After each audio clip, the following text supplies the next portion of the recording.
헬라 제국을 열었던 마케도니아의 알렉산더 대왕이 있습니다. 우리가 잘 아는 알렉산더입니다. 그는 아주 훌륭한 용감무쌍한 군인이었습니다. 그런데 군인으로서만 끝난 것이 아니라 철학적인 조예가 아주 깊은 사람이었습니다. 그리고 동시에 학문적인 학구열이 대단한 사람이었습니다. 많은 사람들이 알렉산더를 그렇게 오래 살지는 않았지만은 존경을 했었죠. 그도 그럴 것이 그에게 그의 스승이 크게 영향을 끼쳤습니다. 그의 스승이 누군가 하면 바로 아리스토텔레스였습니다. 그 유명한 아리스토텔레스. 아리스토텔레스는 열심히 가르쳤습니다. 알렉산더에게. 세상의 오묘한 이치에 대해서 가르쳤습니다. 인간 세상의 여러 가지 필요한 것들을 다 가르쳤습니다. 자연적인 것에 대해서도 다 가르쳐 주었습니다. 알렉산더는 많은 것들을 배웠습니다. 선생으로부터 많은 영향을 받았기 때문에 그리스에 대한 그런 그리움이 있었습니다. 그리하여 그가 지배하는 모든 나라의 모든 사람들에게 헬라의 문화를 전수했습니다. 드디어는 헬레니즘 문화의 꽃을 피우게 된 것이죠.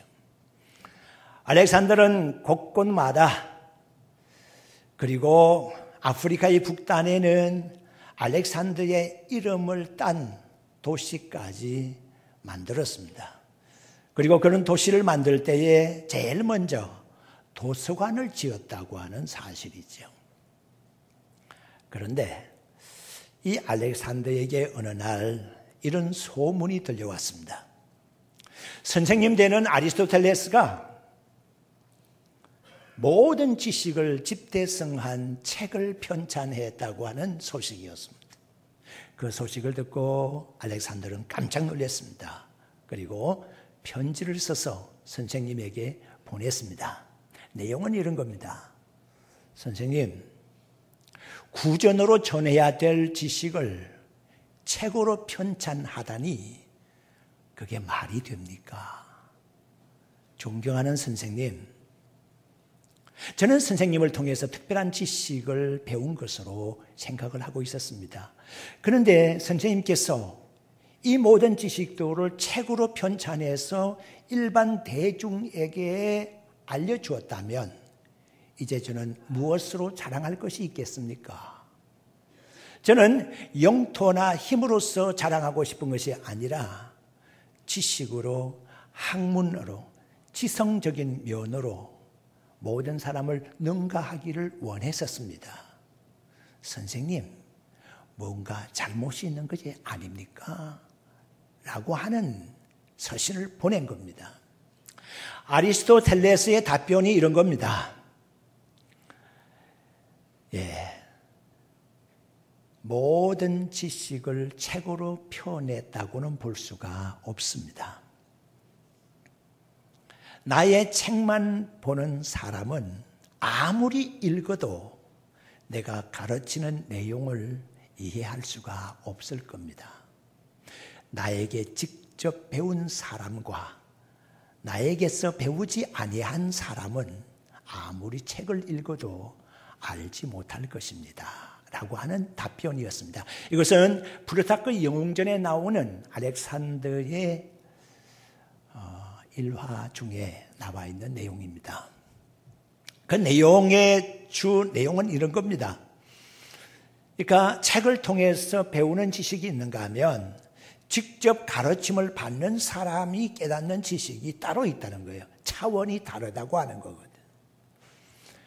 우리 예수님께서도 많은 사람들을 대상으로 해서 하나님의 말씀을 선포하셨습니다. 낮이 되면 많은 사람들이 예수님의 주변에 모였습니다. 남녀노유할 것 없이 말입니다. 신분, 귀천을 막론하고 많은 사람들이 와서 예수님의 주변에서 하나님의 말씀을 들었습니다. 우리 예수님의 말씀은 글이 김없이 모든 사람들에게 전파되었지만 그 많은 사람들이 하나님의 말씀을, 특히 비유로 전파된 하나님의 말씀을 다 깨닫는다고 볼 수는 없었습니다. 일반 대중들이 다 돌아가고 난 다음에 저녁 시간, 조용한 시간, 제자들이 예수님께로 나와서 질문을 던졌습니다. 선생님, 오늘 낮에 이런 말씀을 하셨는데 도대체 내용이 어떤 겁니까? 무엇 때문에 이런 비유를 말씀하신 것이지요? 그 말씀 중에 나오는 이런 것은 무엇을 말하는, 무슨 뜻이 있는 겁니까? 우리 예수님과 제자들 간에는 과외 수업이 진행되고 있었습니다. 한번 생각해 보시기를 바랍니다. 일반적으로 다 전파가 된 하나님의 말씀을 마치 도매금식으로 받는 사람들의 지식의 차원과 예수님과 제자들 간의 과외 수업식으로 받은 그 지식의 차원이 다를 수는 없다. 같을 수는 없다라는 겁니다. 다를 수밖에 없다는 것이죠. 그러니까 제자들의 믿음의 수준이라고 하는 것은 일반인들보다도 차원이 높았다. 그렇게 볼 수가 있습니다. 우리는 하나님의 말씀을 듣습니다. 많은 사람들이 하나님 말씀을 듣고 있습니다만은 그 말씀을 깨닫는 사람도 있고 깨닫지 못하는 사람이 있습니다. 듣는 것으로 끝나는 사람이 있어요. 그리고 어떤 사람들은 하나님 말씀을 듣고 깨닫는 사람이 있는가 하면 그 깨달은 말씀을 또 다르게 자기 삶 속에 적용하는 사람이 있습니다. 말씀대로 순종하여 살아가는 사람이 있습니다. 이 사람과 저 사람이 같을 수가 없죠. 하나님의 말씀을 듣기만 하는 차원에서 머물러 있는 사람이 있는가 하면, 하나님의 말씀을 깨닫는 차원까지 올라가는 사람이 있는가 하면, 그 하나님 말씀을 깨닫는 말씀을 순종해서 사는 사람이 있으니까 차원이 다르다라고 말할 수가 있습니다. 히브리 11장의 말씀은 믿음이 없으면 하나님을 기쁘시게 하지 못한다고 하는 말씀이 주 내용이면서 많은 사람들이 소개가 되고 있습니다. 그 가운데 소개된 사람들의 그 믿음을 보게 되면 그때 당시에 많은 사람들과 다른 믿음을 가지고 있었다고 하는 것이, 차원 다른 믿음을 가지고 있었다는 것을 거기에 기록하고 있습니다. 아벨이라는 사람이 있습니다. 비록 형에 의해서 비명에 간 사람이긴 하지만은 순교를 당하기는 했지만은 그 사람의 믿음의 차원이 다르다고 하는 겁니다. 많은 사람들은 생각합니다. 사람이 죽으면 끝나는 것이라고. 일반적인 사람들은 그렇게 생각하잖아요. 죽으면 모든 것이 것이로 끝나는 것이라고. 어떤 사건이 쭉 진행되다가도 그 사람이 죽으면 끝나는 것이라고. 어떤 사건에 대한 조사가 진행되다가도 그 사람이 죽으면 그것으로서 종결되는 것이라고 말입니다. 이제는 덮어버리자고 하는 겁니다. 죽음으로써 모든 것이 끝나버린다고 하는 것이 세상사의 일반적인 겁니다. 그런데 아벨에 대하여 기록하고 있는 하나님의 말씀은 다릅니다. 그는 죽었으나 오히려 말하고 있다고 하는 말씀을 기록하고 있습니다. 그는 죽었지만 어떠한 제사를 하나님이 원하시는가, 어떤 사람과 어떤 재물은 하나님이 받으시는가에 대해서 그는 죽었지만은 그 입으로 말하고 있다라고 하는 겁니다. 그는 차원이 다른 입을 가지고 있었습니다. 죽었지만은 말하는 입을 가지고 있었던 믿음의 사람 아벨에 대하여 성경은 기록하고 있는 것이죠. 다음에 소개되고 있는 사람은 에녹이라고 하는 사람입니다. 오늘날 많은 사람들이 혼자 사업을 할 수가 없습니다. 사업을 하는 데는 동업자가 있어야 되는 것. 길을 가는 사람은 혼자 갈 수가 없습니다. 물론 혼자 갈 수는 있겠지만 멀리 갈 수가 없습니다. 멀리 가려고 하면 파트너가 있어야 합니다. 동행자가 있어야 합니다. 많은 사람들은 그럴싸한 사람을 동행자로 삼기를 원할 겁니다. 살아가면서 도움이 될 수 있는 파트너를 원할 겁니다. 그러나 사람들의 파트너는 눈에 보이는 파트너입니다. 재산이 많아? 배운 것이 많은가? 가문이 괜찮은가? 좋은 실력을 갖춘 사람인가? 파트너는 이런 사람을 구하는 것이겠죠. 그때 당시 많은 사람들이 다 그런 사람들을 파트너로 구했습니다. 그러나 에녹이라고 하는 사람은 하나님을 파트너로 구한 사람입니다. 그에 대한 기록을 보게 되면 그는 65세에 무드셀라라는 아들을 낳았습니다. 그러고 난 다음에 300년간 하나님과 동행했다고 했습니다. 하나님과 동행을 한 그의 걸음이 얼마나 아름다웠는지, 그는 죽음을 보지 않고 하나님께로 옮겨간 사람이라고 기록이 되어 있습니다. 분명히 그의 삶의 자세는 차원이 한 차원 높은 사람이었겠다라는 생각을 가지게 됩니다. 많은 사람들이 눈에 보이는 것에 대해서 만족하고 눈에 보이는 현실적인 것에 대해서 근시안적인 안목으로 살아가고 있습니다. 그런데 노아라고 하는 사람은 그렇지 않았습니다. 눈에 보이지 아니하는 것에 대한 경고를 받았습니다. 우리 하나님께서 세상에 사람 지으셨음에 대하여 한탄하시고 탄식하시고 마음에 근심을 깊이 가지셨습니다. 그리하여 사람을 심판하실 계획을 세우셨습니다. 그리고 오직 의로운 사람 노아에게 그 사실을 알려주었습니다.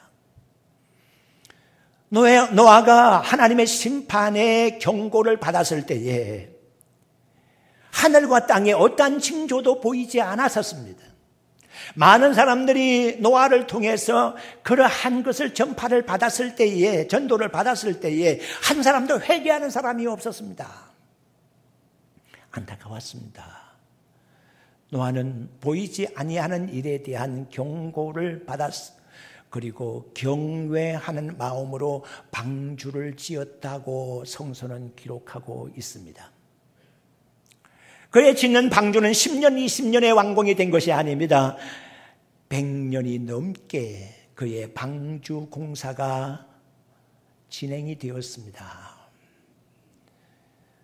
많은 사람들이 조삼모사하는 시대 속에서, 조령모계하는 세상 속에서 100년 동안에 하나님의 경고함에 대한 그 약속을 붙들고 소망을 가지고서 배를 산에다가 지을 수 있었다고 하는 것은 거의 기적에 가까운 믿음을 가지고 있었던 사람입니다. 노아는 그로 말미암아 축복의 통로가 된 사람입니다. 제2의 아담의 생명의 살 길을 열은 사람입니다. 인류의 새로운 시조가 된 사람이라고 볼 수가 있습니다. 또한 성경은 아브라함의 믿음에 대해서 증언하고 있습니다. 아브라함에게 떠나라고 하는 명령이 주어졌을 때에 아브라함은 갈 바를 알지 못하고 길을 떠났다고 성서는 기록하고 있습니다. 그리고 동시에 개간해야, 개척해야 살 수 있는 박토에 삶의 공간을 얻었습니다. 그러나 불평하지 않았습니다. 어떻게 살 것을 염려하지 않았습니다. 막판에는 100세에 오던 아들을 바치라고 하는 하나님의 명령 그대로 순종을 했습니다. 멈춰라. 너가 나를 사랑하는 줄 이제 알겠다고 하나님의 말씀으로서 중단시키지 아니했더라고 하면 아브라함의 칼은 여지없이 아들의 복부를 찔렀을 겁니다. 그렇게 아들을 하나님께 바쳐드릴 수 있는 믿음의 사람 아브라함은 분명히 우리와 한 차원 다른 믿음의 소유자였겠다라는 생각을 하게 됩니다. 그 이후에 많은 족장들의 얘기가 나옵니다. 그리고 모세를 위시해서 많은 사사들의 얘기가 나옵니다. 그리고 예언자들의 모습이 나오고 있습니다. 왕들에 대한 얘기가 나오고 있습니다. 믿음의 사람들에 대한 모든 면면을 기록하고 있는 히브리 11장의 말씀은 한 차원 높은 차원의 전환을 성공적으로 이룬 믿음의 사람들에 대한 기록이라고 생각해 볼 수가 있습니다. 믿음의 성도 여러분, 우리가 언제까지나 이런 단계에서만 머물러 있어야 되겠는가? 차원 높은 믿음으로의 전환이 필요하지 않을까? 언제까지나 우리의 생활은 이 정도에서 머물고 말 것인가? 좀 차원의 전환이 필요하지 않을까? 우리의 가문의 대를 이어가면서 내 수준 차원의 생활로서 머물 것인가? 적어도 내 자손 때에는 더 나은 차원으로 진행이 돼야 되지 않겠는가?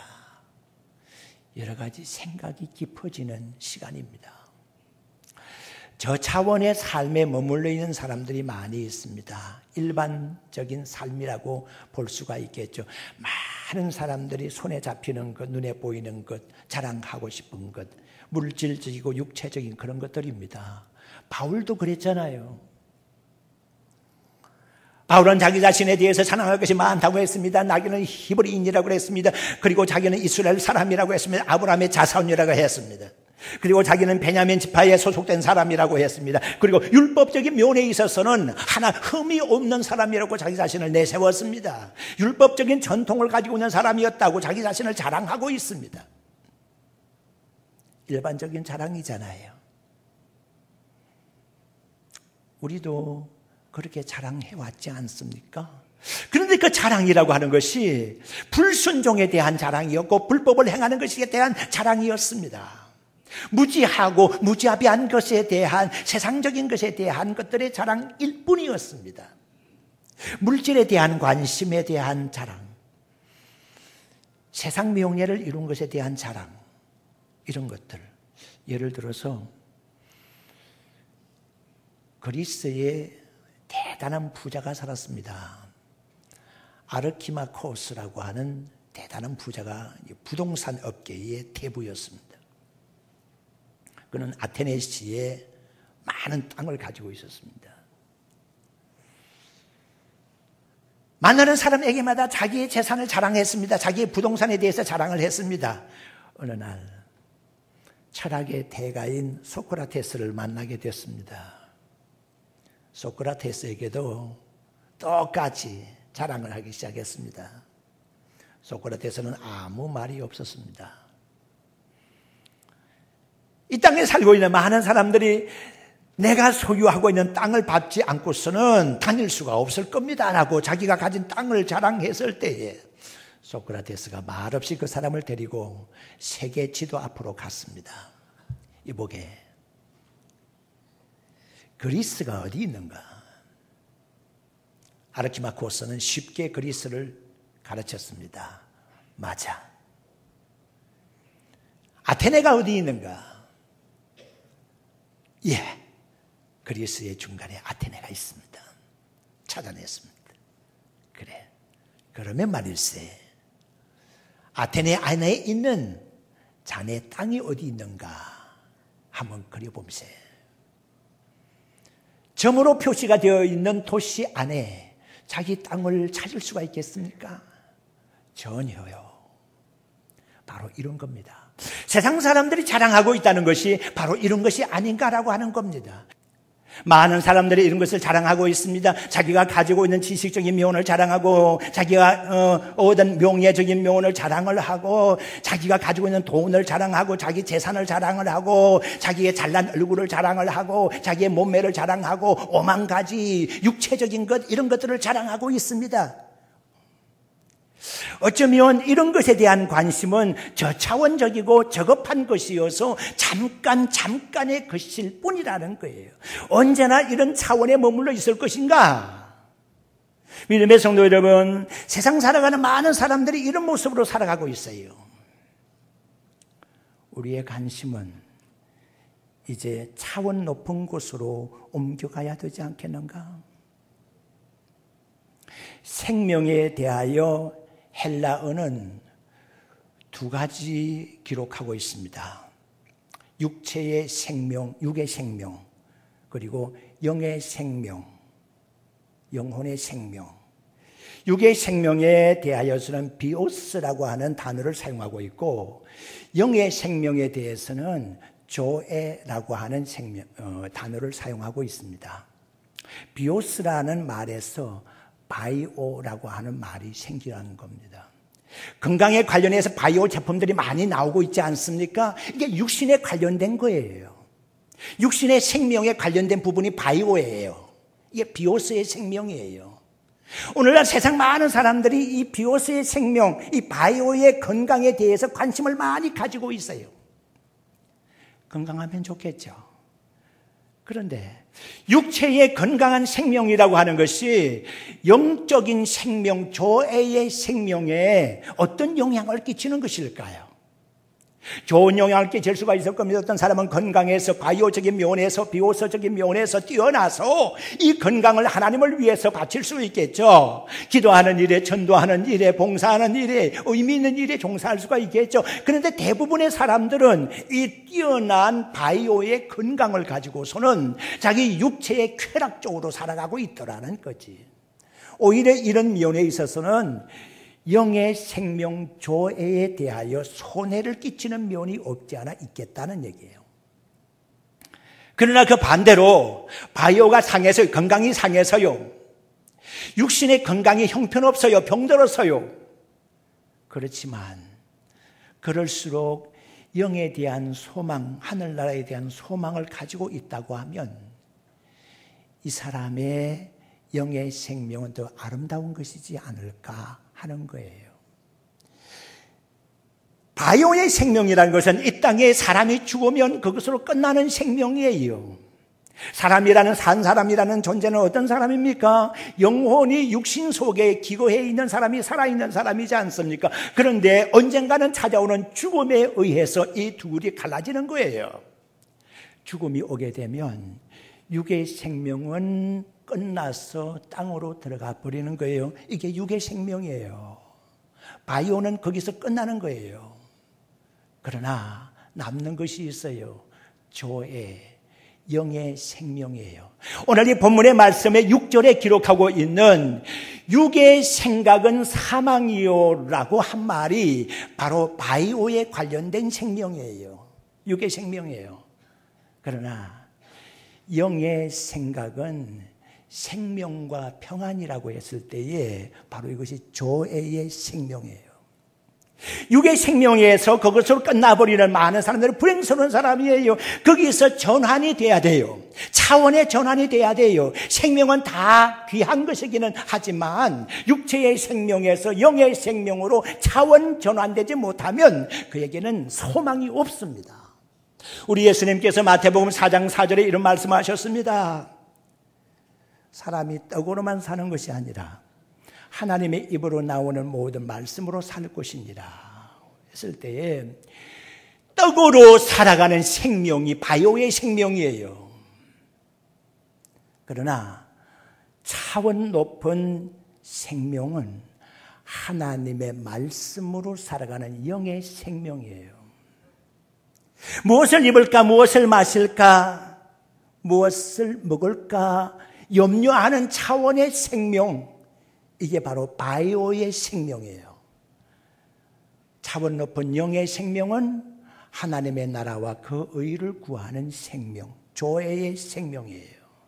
믿음의 성도 여러분, 아직도 생명 차원에 있어서 높은 차원으로서의 박차고 올라가지 못한 사람이 있다고 하면, 우리 가운데 그런 사람이 있다고 하면 속히 이 순간에 차원의 전환을 이루어야 합니다. 거룩한 것을 개에게 던지지 말며 진주를 돼지에게 던지지 말라. 우리에게 거룩한 것이 왔습니다. 우리에게 진주같이 귀한 것이 왔습니다. 복된 것이 왔습니다. 그것이 귀한 줄 알고 가치 있는 것으로 생각을 하면서 가치의 전환을 이루고 생각의 전환을 이루었을 때에 우리는 정말 하나님의 자녀답게 살아갑니다. 그러나 우리에게 거룩한 것이 왔지만, 우리에게 진주같이 값진 것이 왔지만 그것을 그렇게 여기지 못할 때에 우리는 돼지나 개와 같은 바이오에만 신경 쓰는 사람이 될 수밖에 없지 않냐. 이제 우리 자신을 돌아보면서 영에 대한 관심, 차원 높은 신앙으로의 발전이 있기를 주의 이름으로 축원합니다.